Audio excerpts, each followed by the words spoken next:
Next project है, ये carbon dioxide से मेथनॉल बना रहे हैं। प्लैटियम कैटलिस्ट यूज करेंगे जो कि इसके साथ रिएक्ट करेगा और हमारे पास मेथनॉल को प्रोड्यूस करेगा। ये नेक्स्ट प्रोजेक्ट है, इन्होंने प्रोजेक्ट बनाया है, इसमें बारिश वगैरह भी हो रही है। तो आइए, कुछ कंपाउंड की स्पीड स्लो हो जाएगी, कुछ की तेज हो जाएगी। ये लाइट्स हमारा पाथ इंडिकेट करती हैं। सेपरेटिंग स्टार्ट हुई वाटर की, बबल्स बनना स्टार्ट हुए, hydrogen and oxygen gas flow करती हुई इस पाइप से यहाँ पे वेलकम टू अनदर व्लॉग। आज आपको यूनिवर्सिटी ऑफ गुजरात के केमिस्ट्री के स्टूडेंट्स ने कुछ प्रोजेक्ट बनाए हैं। तो आइए आपको दिखाते हैं एग्जीबिशन हॉल में उन्होंने कौन से प्रोजेक्ट बनाते हैं। अगर आप चैनल पे न्यू हैं तो काइंडली चैनल सब्सक्राइब कीजिए और बेल आइकन का बटन प्रेस कीजिए ताकि नई आने वाली वीडियो की नोटिफिकेशन आप तक पहुंच सके। तो आइए फिर देखते हैं कि केमिस्ट्री के स्टूडेंट्स ने जो है कैसे कैसे प्रोजेक्ट बनाते हैं। आइए आपको दिखाते हैं। ये जी प्रोजेक्ट देखते हैं कि इन्होंने क्या बनाया और इनसे पूछते हैं। इन्होंने कुछ सेटअप बनाया हुआ है, ये स्टूडेंट ने बनाया है। ये आप बताएं जी, क्या आपने बनाया?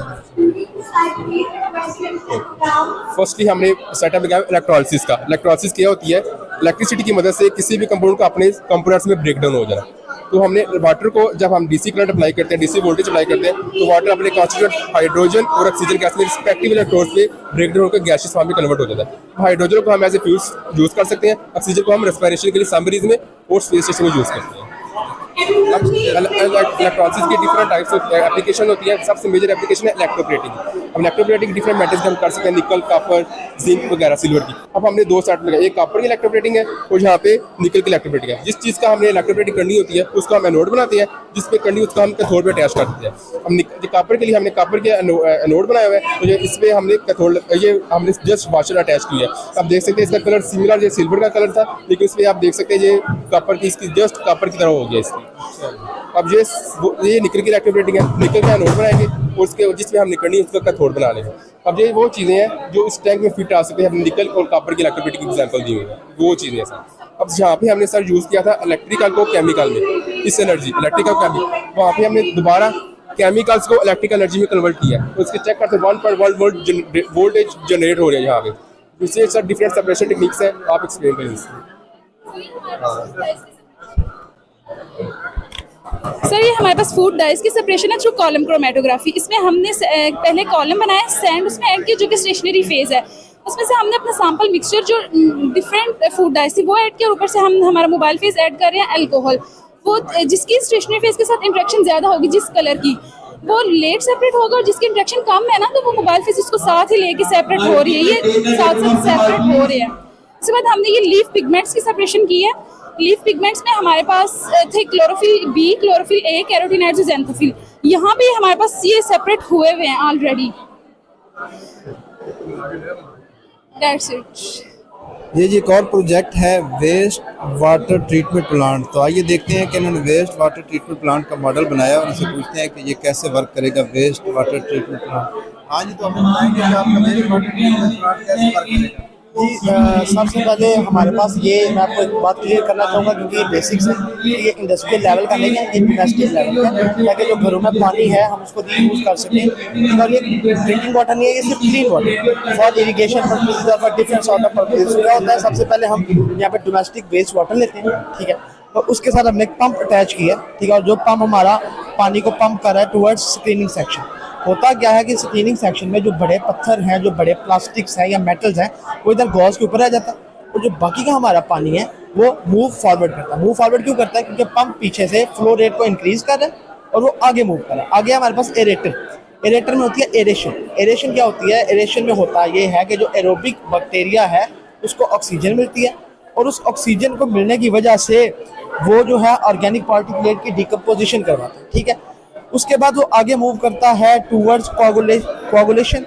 कोआगुलेशन में क्या होता है कि जो इनऑर्गेनिक आयंस रह जाते हैं ना, वो एक कोआगुलेटिव एजेंट, जैसे कि हमने यूज़ किया हुआ है एल्यूमिनियम सल्फेट, उसको यूज़ करके वो बनाएगा कोआगुलेंट्स। कोआगुलेंट्स क्या होंगे? एक क्लम्प्स टाइप, रॉक्स टाइप बन जाते हैं जो कि नीचे सेटल डाउन हो जाते हैं, ठीक है।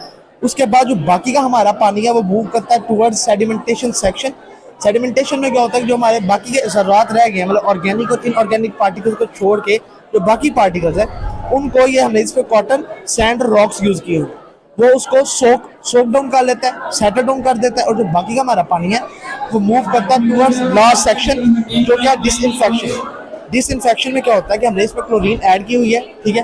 क्लोरीन से होती है क्लोरीनेशन। ठीक है। और कुछ लोग ये क्वेश्चन करते हैं कि हमने क्लोरीन ऐड किया तो इसमें तो केमिकल आ गया, तो हम क्लोरीन उतनी ही ऐड करते हैं जो कि डैमेज कॉजिंग ना हो, ना ह्यूमंस के लिए ना एनवायरनमेंट के लिए, और ये एक हाईली सस्टेनेबल प्रोसेस है। उसके बाद यहाँ पर आपको क्लीन वाटर मिल जाता है। अगर आप इस प्रोसेस को 1 से 2 दफ़ा करेंगे तो बिल्कुल क्लीन वाटर मिल जाएगा। ये इससे आप सिर्फ इसके लिए इस्तेमाल कर सकते हैं। और अगर आप इसका pH टेस्ट करें तो आपको एक प्रॉपर फ़र्क मिलता है कि ये जो हमारा सैंपल है वो बेसिक है, और जो हमारा मेन वाटर है, जो क्लीन वाटर है, वो तकरीबन न्यूट्रल। ये जी नेक्स्ट प्रोजेक्ट है जो स्टूडेंट ने बनाया हुआ, eco flow renewable energy source water purification. ये उसका मॉडल जो है इन्होंने बनाया है, इको फ्लो सिस्टम का जो है पूरा पंखे शंखे लगा के, ठीक है, विंड टर्बाइन का मॉडल लगा के जो है इन्होंने मॉडल बनाया। तो आइए इनसे पूछते हैं कि इन्होंने क्या बनाया। ये बताएं ये क्या बनाया। Sir, we basically propose a model to use the renewable sources to produce electricity. We all know Earth runs on a system of sources like coal, oil and gas. So these will be run out of stock one day. So addressing this problem, we gave a solution to produce electricity by using the renewable sources like wind energy, to convert the wind energy into electricity and lights of the street lights and other utilities of the application of the electricity. And that's the whole concept. Otherwise, we also propose a system to awareness about use wastage water, to save the wastage water which coming from the industries and the sewage pipe, so we can transfer them into the housing colonies, so which could be used as the purposes of washing, bathing and the flushing purposes. So we can reuse the waste water, and that's the whole concept of our idea. Thank you. ये जी next project है इनका, carbon capture and storage in industry. तो ये इसका poster लगाया है इन्होंने हाथ से बना के, और इसके साथ ये इसका मॉडल बना हुआ है। तो आइए इनसे पूछते हैं क्या बनाया जी। बताएं ये आपने क्या। सर, ये बेसिकली हमारा जो है वो कार्बन कैप्चर स्टोरेज सिस्टम है। अब जो कार्बन डाइऑक्साइड है उसकी इमिशन की वजह से ग्लोबल वार्मिंग जो है वो हो रही है, तो उसमें हम ये कहते हैं कार्बन डाइऑक्साइड को डायरेक्ट एनवायरनमेंट में रिलीज करने की बजाय हम इसको स्टोर और कैप्चर कर लेते हैं। इसके लिए जैसे यहाँ से ये फैक्ट्री के थ्रू जब गैसेस निकलेंगी वो इस कार्बन कैप्चर स्टोरेज प्लांट में जाएगी। यहाँ से जो है वो उन गैसेस को जो है वो हीट किया जाएगा, उनको कंडेंस किया जाएगा। उसके थ्रू जो होगा, जो कार्बन डाइऑक्साइड है वो वेपराइज फॉर्म में रिलीज होगी, और वेपराइज फॉर्म में रिलीज होने के बाद ये जो है वो ये कॉटन का कन्वेयर बेल्ट सिस्टम है। और कॉटन कन्वेयर बेल्ट, जो कॉटन का यूज़ हुआ बेल्ट, उसमें हमने modified carbonic anhydrase enzymes use किया। वो ये करता है कि कार्बन डाइऑक्साइड को इसके साथ अटैच कर देता है कॉटन सिस्टम के साथ, और वहाँ से जो है वो इस कलेक्टर में हमारे पास कार्बोनिक एसिड जो है वो कलेक्ट हो जाता है, और फिर हम उसको डिस्टिल करके उसमें कार्बन डाइऑक्साइड को सेपरेट कर लेते हैं, और यहाँ से हम जो कार्बन डाइऑक्साइड को वो डिफरेंट इंडस्ट्रीज में आगे हम इसको यूज़ कर सकते हैं प्रोडक्ट्स में। ये जी जो हमारे धुएं में कार्बन मोनोऑक्साइड और कार्बन डाइऑक्साइड के कंटेंट आते हैं, तो उसको दोबारा एक फ्यूल में कन्वर्ट करने के लिए इन्होंने सेटअप बनाया है। तो आइए इनसे पूछते हैं कि ये कैसे कर रहे हैं। हाँ जी, तो ये क्या सेटअप आपने बनाया है, कार्बन डाइऑक्साइड से कैसे आप बना रहे हैं। अस्सलाम वालेकुम।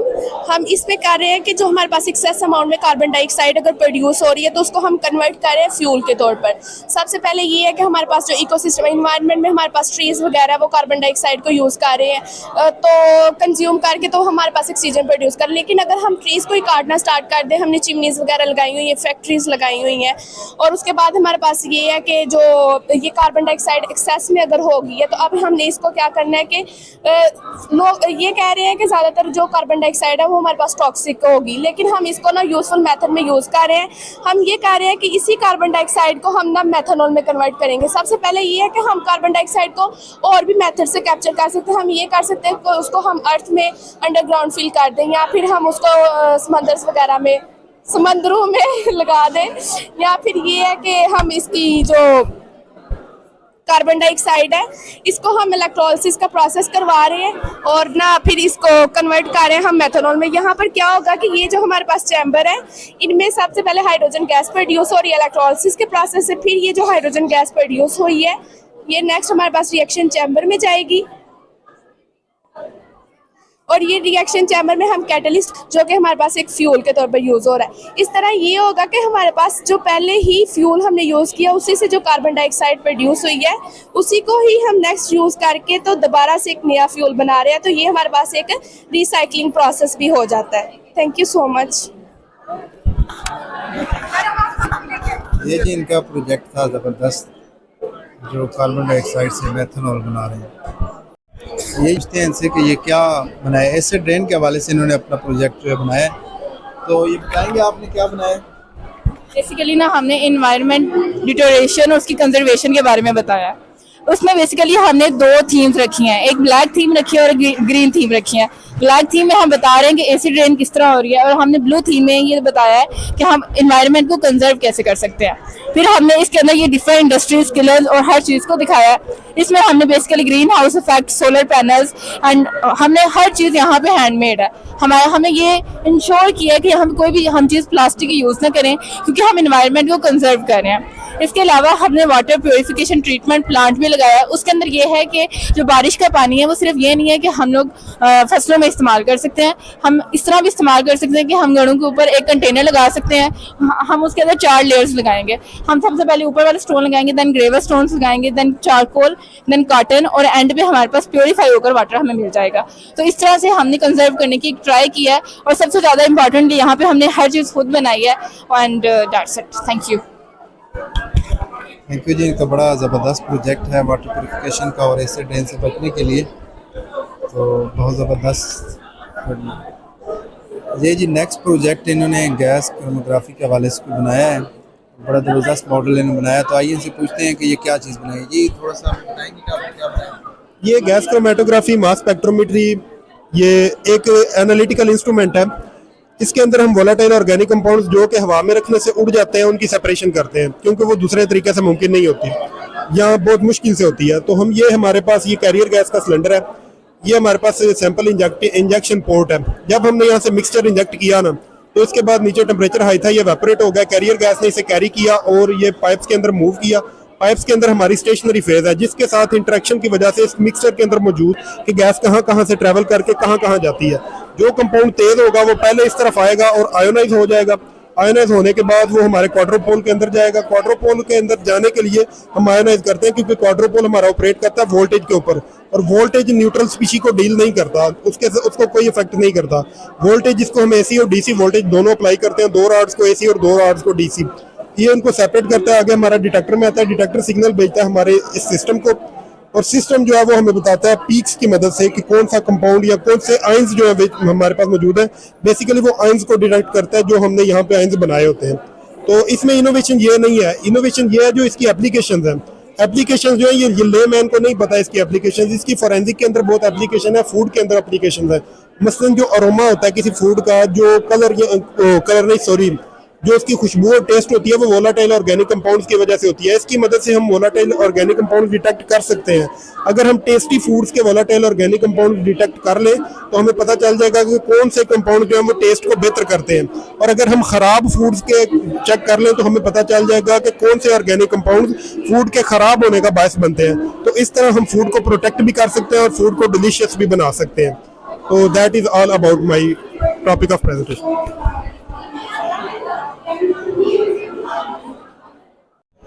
ये देखते हैं जी नेक्स्ट प्रोजेक्ट जो है इन्होंने rain water harvesting and drip irrigation system का ये मॉडल बनाया है।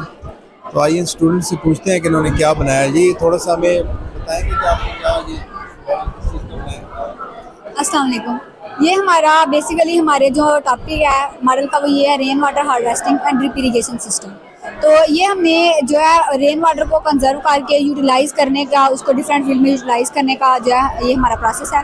बेसिकली नेचुरली क्या होता है कि कैसे बारिश का पानी बनता है हमें पता है, दरियाओं और नदियों वगैरह का पानी वेपोरेट होकर जाके बारिश बनाता है। लेकिन हमारे मॉडल में हमने एक वर्किंग मॉडल जो है एक मोटर यूज़ किया नीचे, जिसके थ्रू पानी ऊपर आएगा, और जो है ऊपर हमने हाउस की छत के ऊपर हमने एक बादल बनाया जिसके पीछे एक कंटेनर में सुराख करके हमने बारिश शो कराई है। उधर से जब वो बारिश होगी तो हमें पता है वो पानी गंदे नालियों वगैरह से होके आता है, तो उसमें बहुत सारे पोल्यूटेंट्स और वेस्ट आ जाते हैं। फिर हमने उसके फिल्टर करने के लिए इधर एक प्राइमरी फिल्ट्रेशन का प्रोसेस लगाया, जिसमें रॉक, सैंड और कॉटन 3 सेंटीमेंट्स हमने यूज़ किए हैं। इन 3 सेंटीमेंट्स को यूज़ करेंगे जब हम, तो इम्प्योरिटीज़ जो है वो उधर रह जाएंगी, और उसके बाद पानी जो है प्योर होकर साफ़ होकर हमारे पास स्टोरेज टैंक में आ जाएगा। उसके बाद हमने इधर डिफरेंट एप्लीकेशंस हमारे जो है इस प्रोसेस की शो करवाई हैं। वो क्या है जी, फर्स्ट ऑफ ऑल हम तो इसको ज़्यादातर डोमेस्टिक पर्पज़ के लिए यूज़ कर सकते हैं, जिसमें हम गार्डन वगैरह को ग्रोथ करने के लिए, गाड़ियों को कार वॉश के लिए, उसके बाद फील्ड्स में हम इसको यूज़ कर सकते हैं ड्रिप इरिगेशन सिस्टम के तौर पर, फिशरीज़ में हम इसको यूज़ कर सकते हैं फिश फार्म की ग्रोथ के लिए, डक फार्म वगैरह की ग्रोथ के लिए हम इसको यूज़ कर सकते हैं। फिर ये पानी यूटिलाइज होने के बाद जब दोबारा वेस्ट हो जाएगा तो ये दोबारा ग्राउंड वाटर में जाएगा, अंडरग्राउंड जाएगा, और अंडरग्राउंड से again water bodies, rivers, lakes वगैरह में जाकर उधर से इवेपोरेट होकर अगेन बारिश बनाएगा। तो ये जो है दोबारा से फिर उस बारिश के पानी को कंजर्व करके यूटिलाइज करेंगे। तो इसका मेन मकसद जो है इन्वायरमेंट में पानी को कंजर्व करना है। तो ये हमारा जो है ओवरऑल इन्वायरमेंटल केमिस्ट्री से रिलेटेड प्रोसेस है। Thank you so much.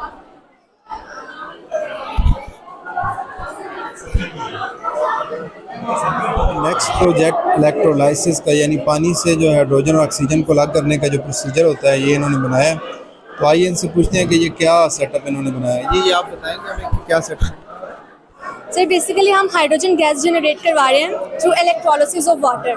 Electrolysis से मुराद है कि जब हम इलेक्ट्रिसिटी प्रोवाइड करते हैं तो वाटर की स्प्लिटिंग होती है into hydrogen and oxygen gas.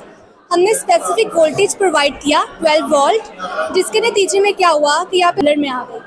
Then due to high density of oxygen settle down हो जाती है। उसके बाद जो हाइड्रोजन है उसकी डेंसिटी कम है, तो लिहाजा वो फ्लो करते हुए इस जार में आ जाती है, जिसके नतीजे में यहाँ पे बबल्स बनना स्टार्ट हो जाते हैं।